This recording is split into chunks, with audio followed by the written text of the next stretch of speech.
everyone, my name's Chris, and today I am going to. I feel so weird without my hat. I feel like it's missing something. I feel like part of my soul is missing without this hat. I'm gonna go get it. Now, I can officially start. Hey everyone, it's Chris. Today I am making kind of an impromptu video. I was originally going to try and look back through my journal, just choose a random spot and show you guys and read to you guys out loud, just a quick entry. But I realized as I was looking through this journal, a lot of this stuff in here is pretty deep and emotional, and I don't have like a normal entry, I guess. Like, oh, today I went to the store, you know, like it's all like really deep thoughts. And so I decided that maybe I wouldn't do that this time. I'm in a happy mood and I don't really want to like ruin it by reading something that happened a year ago that might have been kind of sad. So today I'm going to be telling you guys a story that happened last year when I was home alone. And this story is actually kind of freaky. I still think about it to this day and I have no idea what happened, and I don't really have like a satisfying ending to it. So I'm not entirely sure who this guy was or what happened or anything. So there is a hair right there. Okay. Last year I was home alone and I was just sitting in my living room watching television. Blinds, the curtains, everything were closed. I don't like having big wide open windows when I'm home alone, especially because I feel like I'm a really paranoid person and I don't really want to have that sort of mindset that people are watching me. So the timing was around 9 o'clock at night, like 9:48, something like that, 9:48 p.m. I'm not really sure. And I get a knock on the door. And that was really weird because I usually don't get knocks on the door.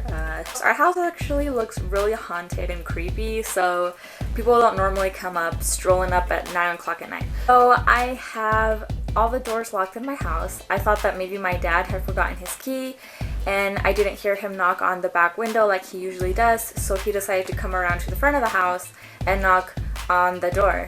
So I answered it expecting it to be him. It was not him. It was actually a man who was probably in his late 50s, early 60s. This guy had gray hair. He had these really big glasses. I don't know if I have any. Yeah, those really big, like, wide glasses. I'll probably insert a picture of it in here.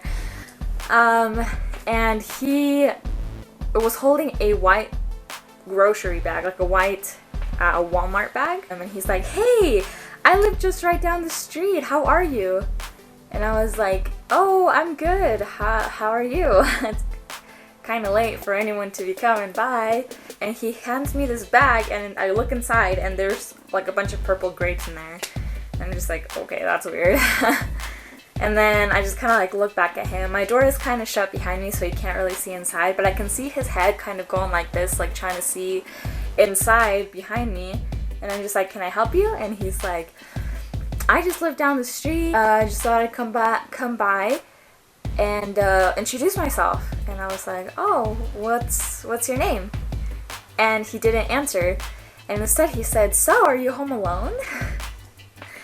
And I'm just like, "No, my family's inside. We're just having dinner right now," which was a complete lie, but I wasn't about to tell this guy that I was home alone. Oh, nice. And at this point, because I'm a really paranoid person, I started to kind of regret opening the door. I honestly thought it was my dad and he forgot his keys or something. So I was kind of debating whether or not I should just shut the door in front of this guy's face. But at the same time, he did bring me this bag of grapes and I felt rude shutting the door in his face. So I was just like, 18 years old. And he's like, "Oh, nice. And I was like, "Yeah, so where do you live?"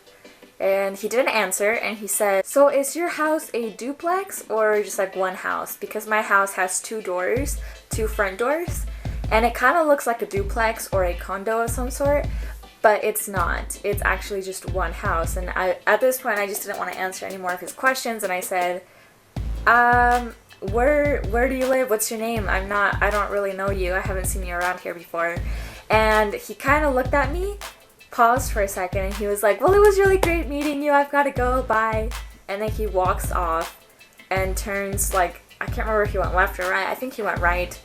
and just left. He didn't answer any of my questions, and I had a really uneasy feeling in my stomach.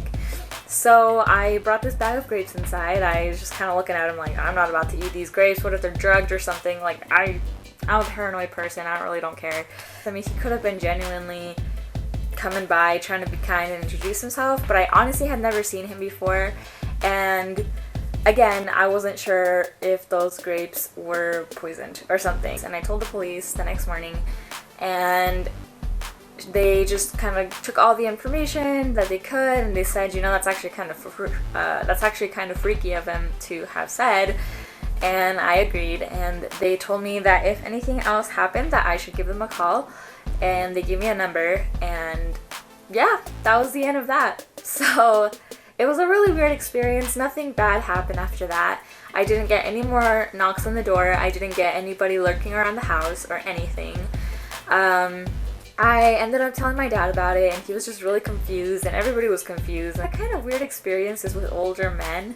I have nothing against older men, but just with them, I will probably share some more stories about my experiences with older men in the future. They haven't really been pleasant ones, and it's been kind of weird. But yeah, that's about it. Really weird experience. Not sure what to make of it. Didn't eat the grapes. I've never seen him since then. And honestly, I don't think I ever will, and that's okay with me. I hope you enjoyed the video. If you did, make sure you give it a thumbs up and subscribe so that I know that you're all watching, and I will talk to you guys next time. Bye!